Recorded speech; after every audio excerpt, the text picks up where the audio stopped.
Stop what you're doing right now and go grab a bottle of Miracle Food, suitable for all ages, the perfect cleansing reboot, and it promotes a healthy immune system. Created by some of the most powerful superfoods on the planet, Miracle Food in this day and age is perfect for you. Don't wait, chakradoctor.org. Go grab your bottle of Miracle Food right now. Let them know Viral Hip Hop News sent you. Let's go. You know, it's kind of up in the air every time you hire a new head coach. Let me, you got a question? No, go ahead. All right, let me ask you this, transition a little bit, because one thing we like to do, when we had a privilege of talking to anybody on this show, whether it be an actor, a musician, an athlete, is kind of take them out of their profession and just bring back a little bit of humanity. A lot of people in the media, they like to dehumanize a lot of athletes in particular. We see Kwame Brown, he was going in because he was tired of getting, picked on and poked at the last 20 years, and now he's roaring loud as a motherfucker, and he's doing his thing on YouTube, and a lot of people's feathers ruffled. Glad to have you on, because you were one of those brothers that were demonized as well for making mistakes as a child on national TV and things like that. And how often is the media, or how do you think unfair the media is, the mainstream media, in portraying these young brothers in particular as things that they aren't so early on in their career, and essentially maybe even putting a stranglehold on their growth throughout their career? For instance, me personally, I think that whenever you get into a situation as a kid, it should never be taken as harshly as it was taken for me. At the end of the day, you got to understand that, we're young guys, we were young guys at the time. And, coming from the place that I came from, you have to learn, and people have to, show you, and you have to be willing to learn and have people teach you how to react to certain situations. Well, where I went to college at, they don't teach that, and I don't know if any other college teaches that either, but that's one thing that I feel like they should address when you first get there, because they don't have a lot of places that help guys out with that program. And if we're being honest, the best players and a lot of the players that people go get to lead their team, or be the star of their team, are kids from the hood. You know what I'm saying? Like, and I'm not hating on no kids that come from the suburbs or come from the nice places or the rich places. I'm not hating on that, because more power to them and their parents. They did it the right way. But a lot of the teams, from Alabama to Florida to any of these teams, they go get kids out the hood, you know what I'm saying, that got that edge and that chip on their shoulder that they know can go out there and play for their life, because their life depend on it. You know what I'm saying? So, I don't think that you should, dish out the harshest penalty, because, if anything negative happens, with any black football player, the narrative is taken so far and beyond what it needs to be. You had, people talking about Justin Fields off the field issues and this, that, the other, you know what I'm saying? And I'm like, bro, he was a kid. He's still a kid, Why is no one talking about, and like I said, I'm not hating on anybody, but, why is nobody talking about Mac Jones having these DUIs and these, having, drinking alcohol and all these kind of problems that he has? You know what I'm saying? Like, why does the narrative always have to be on the kids of minority? You know what I'm saying? Like, it doesn't have to always be pointed in that, shifted in that direction. And they feel it. You know what I'm saying? They feel it. We feel it. Everybody feels it. So that's one thing that, that I feel like they should address when you first get to college. That should be something they should, sit down and talk to you about. Like, hey, man, this is what's going to happen. These guys are going to do this, that, and the other. Where I come from and where I grew up at. If somebody talk trash to you in the game, I'm gonna talk my trash back. And after the game, if it need to get settled, then shit, it need to get settled. I done been in positions to where, after football games, these guys, we done beat their ass on the field and they want to fight us after the game before they get on the bus and stuff. Well, they don't, a lot of teams don't, a lot of colleges and stuff don't care to teach guys, walk away from that, and sometimes that instinct takes over whenever you're in certain situations that you've been raised to handle in certain ways growing up. You know what I'm saying? Like, for instance, if you're on the field and, after the game or whatever, and a white person call you a racist term or whatever it is, I was taught growing up that you never allow that, or you never accept that, or you never let that slide, you know. And you know, that's kind of how I got into the situation that I had got into in college.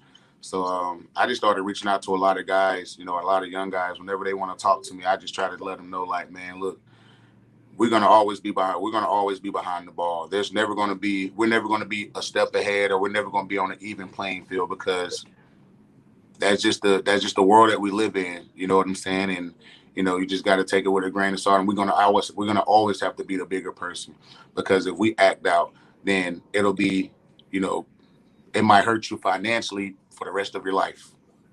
Yeah, I was going to say you were one of the top running backs in college that year, and you went undrafted because of that thing. Now, how did NFL? And the crazy thing about that is, you know, not to hate or knock on anybody, but you know, these guys that were drafting and these guys that were in these war rooms and looking at all this stuff, that and the other, they knew I was the best running back in that draft class. You know, they knew I was the best running back in that draft class. And that, like I said, that's no knock against DeMarco Murray or Ryan Matthews or Javid Best or CJ Spiller and any of those guys. You know, that's no knock against them, but they knew I was the best running back in that draft class. But, you know, they got me for cheap. You know, they got me for really cheap. And like I said, I've seen incidents of guys, you know, do way worse and have, you know, way worse problems than just me having a punch on national television that got drafted in the first round. Yeah, that's a fact. You know? Yeah. So it just comes to show you that, you know, whoever they want, you know, whatever they want to do in those situations, they got the power to do. Black media. I'm not black media, I'm sorry. Sports media. Is it good or bad for young black athletes? Or is it fair or foul to young black athletes, in your opinion?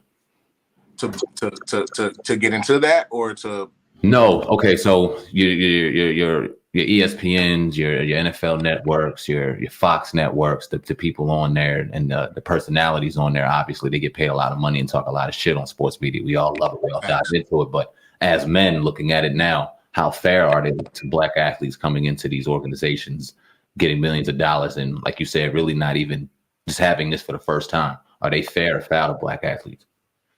Nah, I don't think it's fair. I think it's foul, because you know, you got some guys on there, you know, and I'm not gonna say names, but you got some guys in there some guys in sports media that are black too, that hate on the black kids too, man. Yeah. You know, it's sad to see.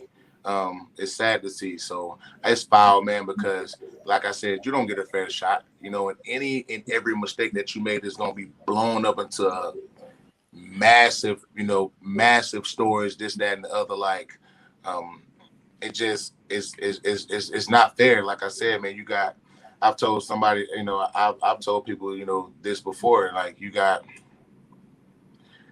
coaches that get a lot more leniency than these to make mistakes than these young black athletes. You know what I'm saying? If these young kids make a mistake, man, I've seen guys get cut, first round draft picks get cut because, you know, of mistakes. And you got coaches that are, you know, fucking snorting lines of cocaine and shit, on FaceTime with strippers and shit, and all they do is get a little suspension and they keep their job. You know what I'm saying? Like, that's mind blowing to me. That's mind blowing to me. Like, you caught red-handed doing this stuff, and you get a pass. But, you know, I get caught. Not saying this is right, but I get caught drunk driving to the crib and I'm a block away, and now I'm this villain. Even like a Larry Tunsil. Remember when he got caught with the bomb? Yeah, he got caught with the bomb, right? Bro, he was supposed to be. I mean, he got drafted in the first round, but he was supposed to get drafted way higher. Best tackle in the league right now. You know, he's the best tackle in the league. Yeah. But you know what I'm saying? Like, it's the people that, and granted, all of them aren't the same. So some of them will take a chance on you. Some of them still have faith in you. So all of them aren't the same. But at the same time, man, it's so unfair, because like I said earlier, you got Mac Jones with multiple DUIs and this, that, and the other, and the Patriots still drafted him top 15. Yeah. 15, I think. Yeah. You know what I'm saying? And you got Justin Fields, and all they put up on his little profile before he get drafted is character concerns, this, that, and the other. And I'm like, man, come on, man. You got to understand, bro. These are 19, 20, 21-year-old kids. Right. A lot of them leaving home for the first time. They've never experienced college or anything like it. Right. And you might get carried away a little bit. Yeah, it's normal. It is what it is. So I don't think it's fair. I think it's obvious how unfair it is. They don't try to sugarcoat it or hide it. They put it out there for everybody to see. So it's definitely man. This is Sam Ant, CEO of Viral Hip Hop News. Listen, I appreciate each and every one of y'all who are going to check out this documentary. Shout out to my man Lonnie Fresh. Do me a favor, go to YouTube right now. Go subscribe to Viral Hip Hop News, one of the best hip hop platforms out here right now. We also have The Hub, Hip Hop News Uncensored, of course, the podcast, the baddest podcast out, the Hip Hop Uncensored podcast. We drop 7 days a week, doing this thing 100% independent. There was not one day that I was at work on the Fresh Prince of Bel-Air that I wished I was somewhere else. Now let's talk about the Players Club, because you, I think, correct me if I'm wrong, that's like your first major role in a movie, right? Taking over the game. Sincerely appreciate each and every one of y'all. You can grab merch on the YouTube site. You can talk to me on there and much more. Sam Ant, CEO of Viral Hip Hop News. Appreciate each and every one of y'all. Check it out. Oh God, you the man, Cass. I spit white like a clan mask. And